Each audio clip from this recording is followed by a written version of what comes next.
जय जय रघुवीर समर्थ। श्री राम जय राम जय जय राम।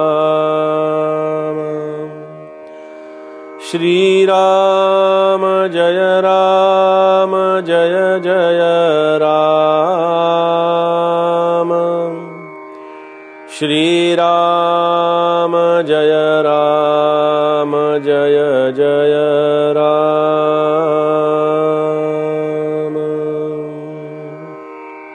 आता सोहा संसार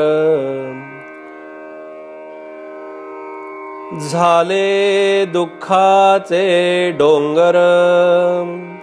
स्वामी अंतरसाक्ष विचार सर्वही जाणती श्रीराम। समर्थांच्या या अंतर्भाव या विषयाचं चिंतन आपलं सुरू आहे। अंतर्भाव या विषयामध्ये समर्थांनी या ओवीमध्ये असं म्हटलेलं आहे की आधीच्या ओवीचा संदर्भ पुढे समर्थांनी तसाच सुरू ठेवला आणि तो पुढे संदर्भ देत असताना ते म्हणतात की आधी म्हटलंय की प्रपंची केले कासावीस घेऊन येदी उमस तेणे गुणे उपजे त्रास सर्वत्रांचा। सर्व विषयांचा त्रास हा प्रपंचामध्येच सामावलेला असतो, प्रपंचामध्येच तो होत असतो।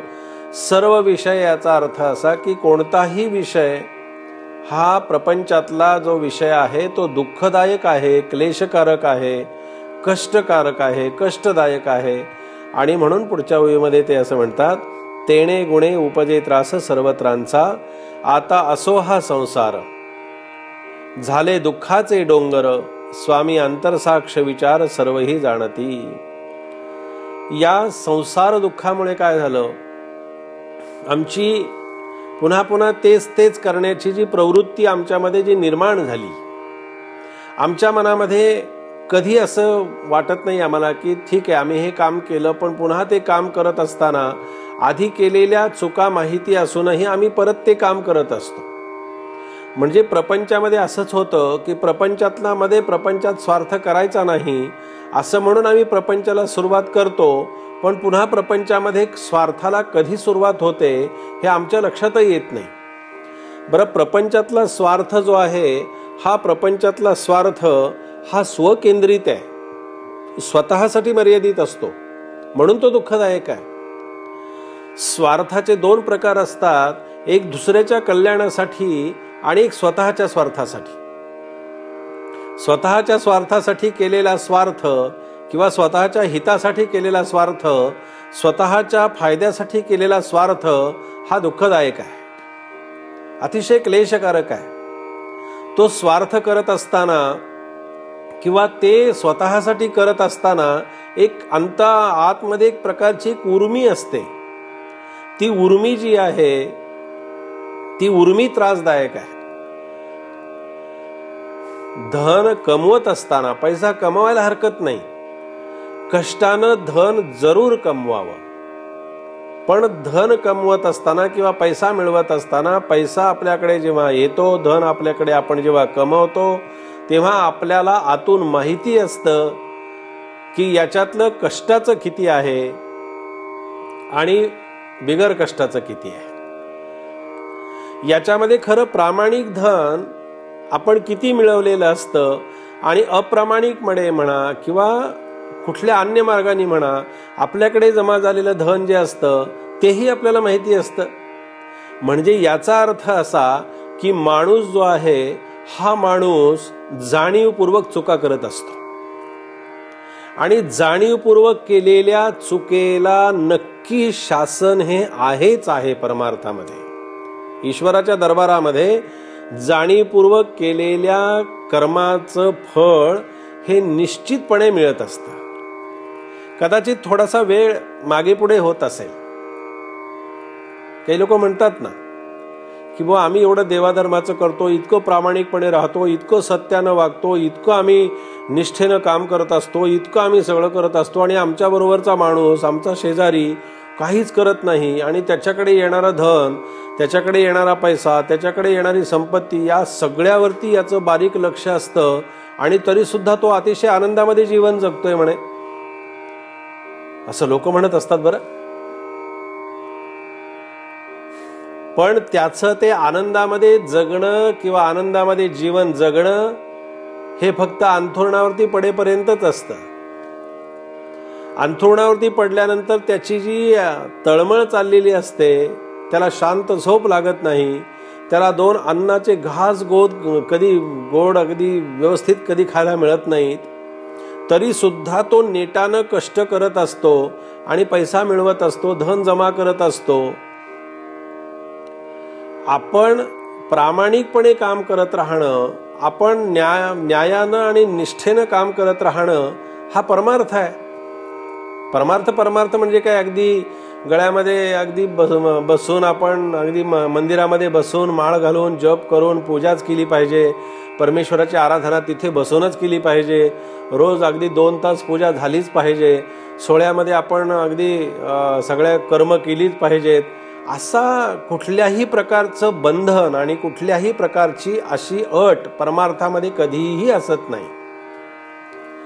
जे आपण कर्म करत असतो त्या सोहळ्या पाठीमागचा आपण अर्थ लक्षात घेतला पाहिजे. जे कर्म करत असतो ते कर्म करण्यात आधी किंवा कर्म करत असताना आपण ते अगदी प्रामाणिकपणे आपण स्वतःला समजावून सांगता आलं पाहिजे आपल्याला. ते कर्म हे असं उगीच वाटेवरती पडलेलं नाहीये.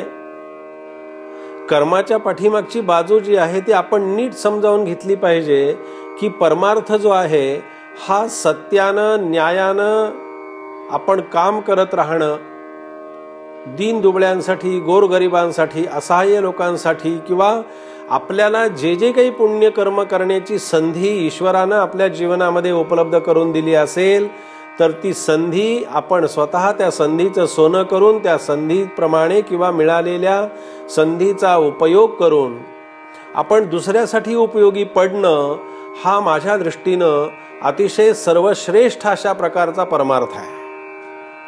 अगदी सर्वश्रेष्ठ हे अध्यात्म जीवन जगणं आहे. अध्यात्म जीवन जगण्याच्या आमच्या ज्या कल्पना आहेत त्या कल्पनेच्याही पलीकडे हे शास्त्र सांगितलेलं आहे. आम्ही ते कधी समजावून घेत नाही. आम्ही आमच्या कल्पनेनं हे सगळं निर्माण केलेलं असतं आणि त्याच्यामुळे काय होतं की आम्ही करतो तेच बरोबर आहे अशा प्रकारची एक धारणा मनाची निर्माण झालेली असते आणि ती परमार्थामध्ये अत्यंत घातक असते. मी करतो तेच बरोबर आहे, मी सांगतो तेच बरोबर आहे, मी सांगतो तसंच करायचं आहे, अशा प्रकारची ऑर्डर परमार्थामध्ये कधीही चालत नाही आणि ही ऑर्डर आपण देण्याचं काहीही कारण असत नाही. परमार्थामध्ये ऑर्डर देणारी फक्त भगवंत ही नावाची शक्ती आहे. फक्त ईश्वर नावाची शक्तीच आपल्याला ऑर्डर देऊ शकते, आपल्याला आज्ञा करू शकते.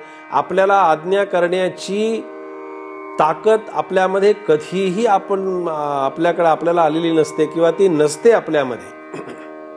त्याचं कारण असं की ही आज्ञा करण्यासाठी मी अंतर्बाह्य त्या प्रकारानं मी शुद्ध आहे की नाही हे पाहणं आधी फार गरजेचं असतं. म्हणून समर्थ या ठिकाणी असं म्हणतात, आता असो हा संसार, आता हा संसार आहे तसा असू द्या, झाले दुःखाचे डोंगर. पण हा दुःखाचा डोंगर जो आहे, हा दुःखाचा डोंगर हा प्रपंचामुळे निर्माण झाला, उपाधीमुळे निर्माण झाला. माझ्या कर्तव्यामध्ये मी कुठेतरी कमी पडलो. मी कोणतं कर्तव्य करण्यासाठी मला ईश्वरानं निर्माण केलं? का प्रपंच करून मला अगदी मुलाबाळांना जन्म देण्यासाठी मला परमेश्वराने माझ्यावरती तेवढाच हेतूनं किंवा उद्देशानं मला जन्माला घातलेलं नाहीये. उलट आपण करत असलेल्या प्रपंचातल्या एकाही कर्माचा परमेश्वराच्या दरबारामध्ये किंवा त्याच्यामध्ये कुठल्याही प्रकारची प्रपंचातली नोंद त्याच्या दरबारामध्ये नाही. हे सगळं आपण निर्माण केलेलं आहे, आपल्या कल्पनेने निर्माण केलेलं आहे. ईश्वरानं आपल्याला जन्माला घालत असताना या माणसानं फक्त या जन्मामध्ये ईश्वरी कृपेला पात्र व्हावं एवढ्या एकाच संकल्पनेनं त्यांनी माणसाचा जन्म दिलेला आहे. फक्त माणसाचा जन्म दिल्यामुळे आपल्याला हे सगळं करत असताना किंवा हे सगळं करून आपल्याला ते साध्य करायला सांगितलं, परमेश्वराला वाटलं की हा करेल हे सगळं प्रामाणिक, तेवढी याची ताकद आहे, तेवढी याची सामर्थ्य आहे, तेवढी याच्यामध्ये शक्ती आहे, तेवढं याचं सामर्थ्य आहे. या उद्देशानं, या हेतूनं परमेश्वराने आपल्याला हे सगळं करायला संधी दिली. पण मला असं वाटतं की आपण या परमेश्वराच्या इच्छेला कधीही त्या पद्धतीनं स्वीकारलं नाही. त्या पद्धतीनं परमेश्वराची आपण कधीही ओळख करून घेतली नाही की परमेश्वराने मला जन्माला घालत असताना माझ्याकडून जी संकल्पना किंवा ज्या उद्देशानं मला जन्माला घातलं त्याच्याबरोबर हे सगळं करायला मला परवानगी दिली. याचा अर्थ मी मूळ हेतू किंवा उद्देश बाजूला ठेवून मी फक्त प्रपंचाच्या गाड्यामध्ये अडकलो. म्हणून समर्थ इथे म्हणतात की आता असो हा संसार, झाले दुःखाचे डोंगर, स्वामी आंतरसाक्ष विचार सर्वही जाणती. आता हे सगळं स्वामींच्या वरती सोपवलं.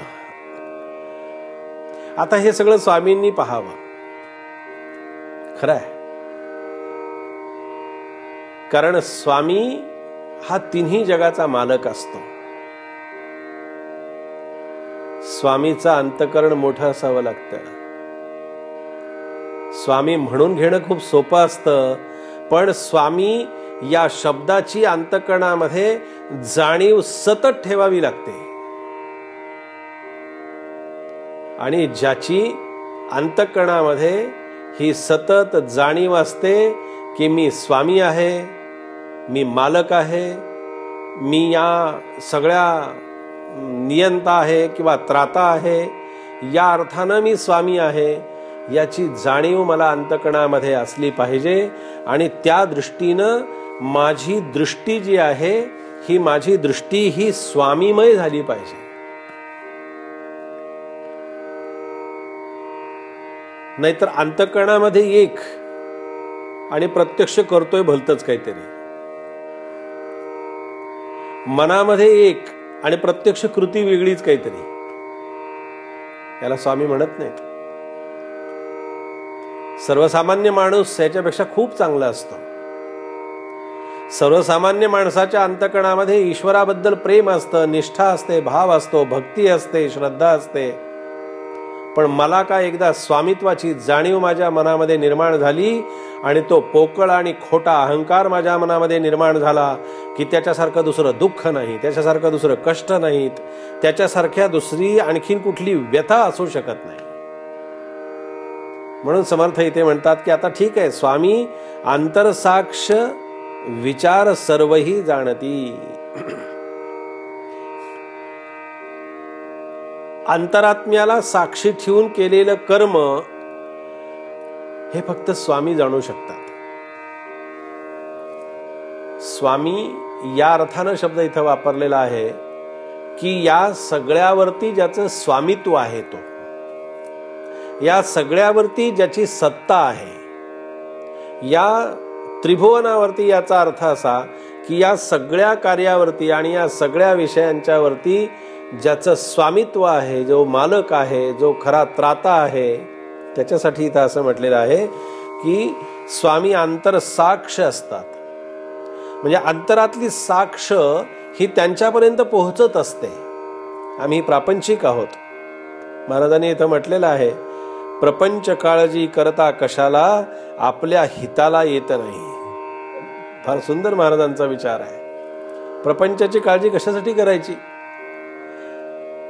पण प्रपंचातली काळजी जी आहे, ही प्रपंचातली चिंता फार गंमत असते की आम्हाला ती चिंता करून झाल्यानंतर लक्षात येतं की आम्ही चिंता करतो आहोत. ही फार मोठी चिंता असते. चिंता करण्यापूर्वी आम्हाला त्याची कल्पना असत नाही. एखाद्या विषयाची किती चिंता करावी याचीही आम्हाला कधी जाणीव असत नाही. आम्ही चिंता करत असतो कारण चिंता करणं हाच आमचा धर्म आहे. या खोट्या न्यायानं आम्ही ती चिंता करत असतो. म्हणून स्वामी आंतरसाक्ष विचार सर्वही जाणती. आता प्रपंचाबद्दल माझं कशा प्रकारचं मत आहे तेही स्वामी जाणतात आणि अध्यात्माबद्दलची तळमळ माझ्या अंतकरणातली तीही स्वामी जाणत असतात. म्हणून स्वामी आंतरसाक्ष विचार सर्वही जाणती. हे सर्व जाणणारे स्वामी आहेत. याच्यावरती सुद्धा माझी नितांत श्रद्धा आणि विश्वास असण्याची गरज असते आणि ती साधनेनं आणि उपासनेनं ती श्रद्धा अंतकरणामध्ये स्थिर होत असते. म्हणून प्रपंचामध्ये आपण कोणतंही कर्म करत असताना, कोणतंही कार्य करत असताना, कोणतीही उपाधी सांभाळत असताना आणि हा विचार आपण स्वामींच्या साक्षीनं विचार करतो आहोत. आपल्या प्रपंचाचा खरा मालक हे स्वामी असतात. या न्यायानं जरी आपण प्रपंच केला तरी प्रपंचातली बरीच दुःख आणि कष्ट, क्लेश हे हलके झाल्याशिवाय राहणार नाहीत. असा हा समर्थांचा समर्थ विचार आज आपण इथे श्रवण केला. उद्याच्या चिंतनामध्ये समर्थ आपल्याला कोणतं मार्गदर्शन करणार आहेत ते आपण पाहू. जय जय रघुवीर समर्थ.